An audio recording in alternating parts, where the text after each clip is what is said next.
CTET की examination तो हो चुके, पर अभी सभी को रहा कि हमारी आंसर की कब आएगी। जी हाँ, मैं आपको ऑफिशियल डेटा के हिसाब से बताऊंगा कि आपकी आंसर की कब तक आएगी, एग्जैक्टली बताऊंगा। पर एग्जामिनेशन होने के बाद बहुत सारे लोगों ने अपनी आंसर्स की जो है वो चेक की होगी। ऑफिशियली तो भला ही पब्लिश नहीं हुए, पर बहुत सारे इंस्टीट्यूशंस जो होती है उन्होंने अपनी आंसर की तो बता दी।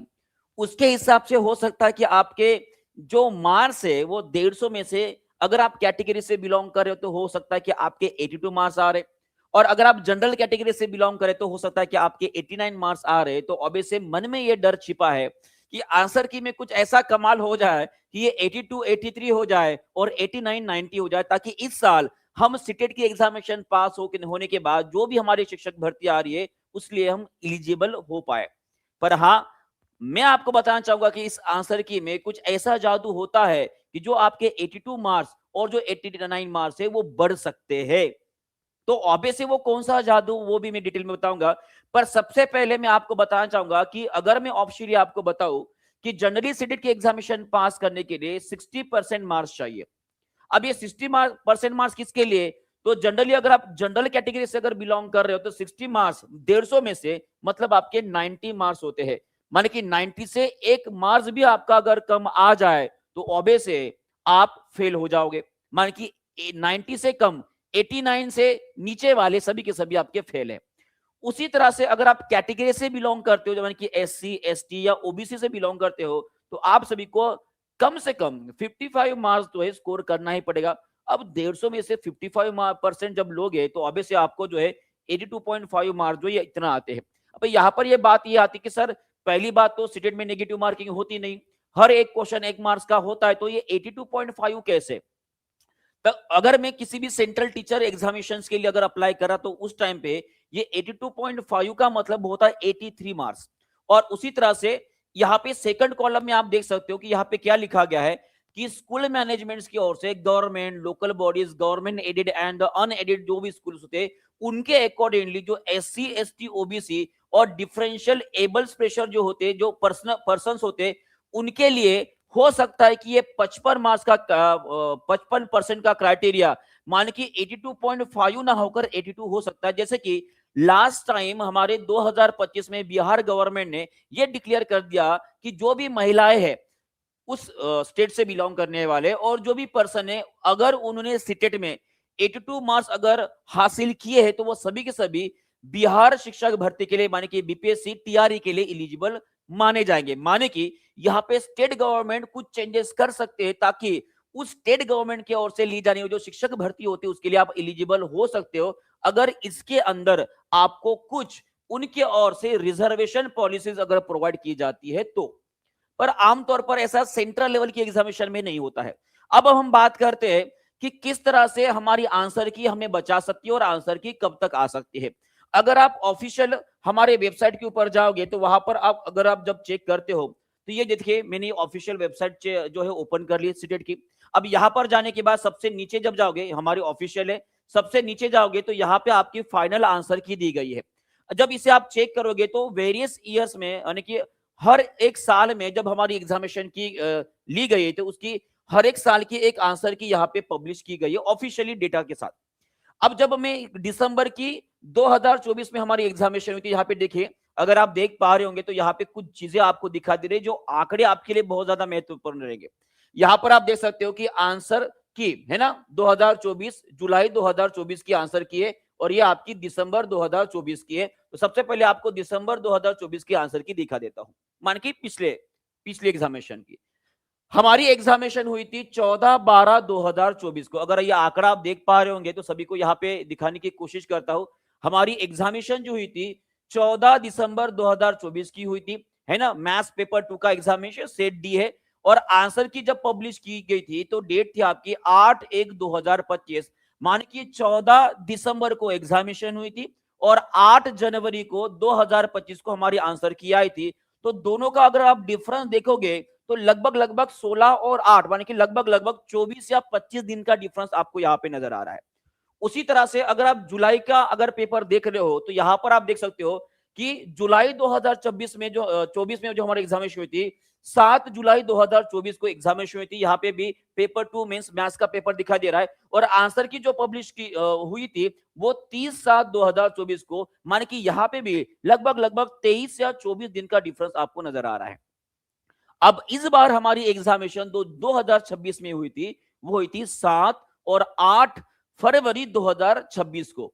अब इससे आगे अगर हम जाएंगे तो लगभग मोटा मोटा, जैसे कि फरवरी वैसे भी 28 दिन का है, तो हो सकता है 28 फरवरी 2026 को, या लगभग अगला महीना, माना कि मार्च महीने के पहले सप्ताह के अंदर जो है आपको 101%, फिर से बता रहा हूं, 101% आपको ऑफिशियल आंसर की देखने को मिल जाएगा। ये ऑफिशियल डेटा के हिसाब से बता रहा हूं, जो जनरली डेज या वो दिन वो ले रहा है आंसर की पब्लिश करने के लिए, लगभग 25 दिन के आसपास ले रहा है। और उसी तरह से 7 और 8 से अगर 25 दिन आप गिन रहे तो अब से अगले महीने की, माने कि मार्च के पहले सप्ताह के अंदर आपको आंसर की मिल जाएगी। हो सकता है पहले 5 तारीख के पहले ही आपको दिख जाए। तो अब से यहां पे आपको यह कंफ्यूजन दूर हो जाता है कि आंसर की कब आएगी।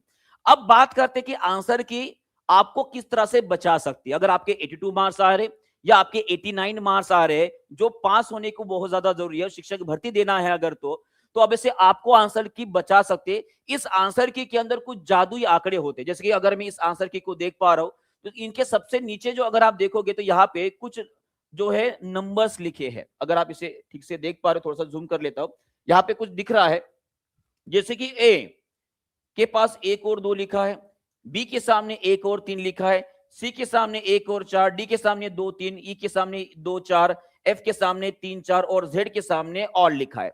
अब इसका मतलब क्या है समझ लीजिएगा। जैसे कि मान लीजिएगा कोई क्वेश्चन आपने सॉल्व किया, मान लीजिएगा कोई आपने क्वेश्चन सॉल्व किया, जैसे कि मान लीजिएगा, और यहां पर आंसर की में देखोगे तो देखो यहाँ पे 70 नंबर का क्वेश्चन आपको दिखाई दे रहा है। इसका आंसर ऑफिशियल आंसर की के अंदर डी लिखा गया है। अब इसका मतलब क्या है समझ लीजिएगा। अब डी का मतलब यहां पर हमने देखा था, डी का मतलब यह होता है कि यहां पे 2 और 3 है। इसका मतलब यह होता है कि ये 70 नंबर का क्वेश्चन जो आपने सॉल्व किया, इसका आंसर 2 है। एक ऑप्शन नंबर 2 भी है और ऑप्शन नंबर 3 भी है। अब यहां पर यह हो सकता है कि अगर आपने ऑप्शन नंबर 2 लिखा है और जनरली जो बाकी के इंस्टीट्यूशन जो आपने आपको आंसर बताया कि वो मान लीजिएगा ऑप्शन नंबर उन्होंने 3 बताया, तो आपको लग रहा होगा कि आपका आंसर रॉन्ग है। पर सीटेड के हिसाब से दोनों भी करेक्ट आंसर माने जाएंगे। उसी तरह से मान लीजिएगा आपका नसीब अगर अच्छा है और आपने बहुत सारे पुण्य अगर किए होंगे, कमाए होंगे, तो आपके आंसर की के अंदर ये जेड जरूर आपको दिखाई देगा। ये जेड जरूर आपको दिखाई देगा। ये जेड का मतलब ये होता है कि उस क्वेश्चन के सभी ऑप्शन सही माने गए हैं। अब ये बहुत रेयरली होता है, ठीक है, पर होता जरूर है। सीटेट के इसके अंदर हुआ भी है, ठीक है। अब इसे आप डाउनलोड करके अगर सर्च करोगे तो ऑब्वियसली यहाँ पे भी कहीं ना कहीं आपको जेड मिल ही जाएगा। तो अगर आपके आंसर की के अंदर जेड मिल रहा है और आपके 82 या 89 मार्क्स मिल रहे, तो आपको मैं अभी से कॉन्ग्रेचुलेट करना चाहूंगा, क्योंकि ये जेड का मतलब है कि वो क्वेश्चन के सभी ऑप्शन आपके सही है। और इस तरह से हो सकता है कि आपका नसीब अगर खुल जाए तो वो 1 मार्क्स आपको एक्स्ट्रा का मिल जाएगा, 82 से 83 हो जाएंगे और 89 से 90 मार्क्स भी हो सकते हैं। तो ऑब्वियस है इसके ऊपर आपको ध्यान देना है, और इसीलिए ऑफिशियल आंसर की सभी लोग राह देख रहे हैं, क्योंकि ये सबसे ज्यादा महत्वपूर्ण है। क्योंकि अगर ये हट गया, ये अगर चांस आपके हाथ से जाता है, तो बेटा हो ऑब्वियस है, अगर आप बिहार से बिलोंग कर रहे हो तो ऑब्वियस है अगली सीटेट आप एग्जामिनेशन नहीं दे पाओगे, ठीक है। दे भी पाओगे तो वो एलिजिबल नहीं माना जाएगा बीपीएससी के लिए। तो जितने भी बिहार के स्टूडेंट है और जितने भी यूपी के स्टूडेंट है बेटा, उनके लिए ये आंसर की बहुत ज्यादा मायने कर रही है। और इसीलिए सभी लोग जो है टीचिंग परीक्षा को सब्सक्राइब करके रख देंगे, और उसी तरह से जैसे ही कुछ इंफॉर्मेशन आती है सबसे पहले आपको टीचिंग परीक्षा के ऊपर ही मिलने वाले। सब्सक्राइब करने के बाद इस वीडियो को लाइक कर दीजिएगा और हर उस इंसान तक भेज दीजिएगा जो थोड़ा सा डीमोटिवेट हो चुका है, लग रहा है कि सीटेट पास नहीं कर पाएगा, ताकि उसे भी समझ में आए कि हाँ, एक चांस तो बनता है कि जब आंसर की आने के बाद आपके आंसर के में ऐसे कुछ ऑप्शन दिख जाए तो बेटा आप पास हो जाओगे, ठीक है। ये पूरी की पूरी इंफॉर्मेशन रही, आशा करता हूं सभी को समझ में आ गया। और उसी तरह से आप सभी को मैं ये भी बताना चाहूंगा कि आप मान लीजिएगा पढ़ाई कर रहे हो, आप पढ़ाई कर रहे हो और बीपीएससी टीआरई 4.0 के लिए अप्लाई अगर कर रहे हो और लग रहा है कि आपकी जो है सीटेट आराम से पास हो जाएगी, आपने आंसर की चेक किया है, तो बेटा सभी बीपीएससी के टीआरई के कोर्सेज के ऊपर आपको 80% का फ्लैट महा डिस्काउंट मिल रहा है। और उसी के अलावा अगर आप टीआरई इस कूपन को इस्तेमाल करते हो तो अभी से एक्स्ट्रा का 10% डिस्काउंट भी आपको मिल रहा है। तो अभी के अभी ज्वाइन कर ले और अपनी तैयारी शुरू कर दीजिएगा।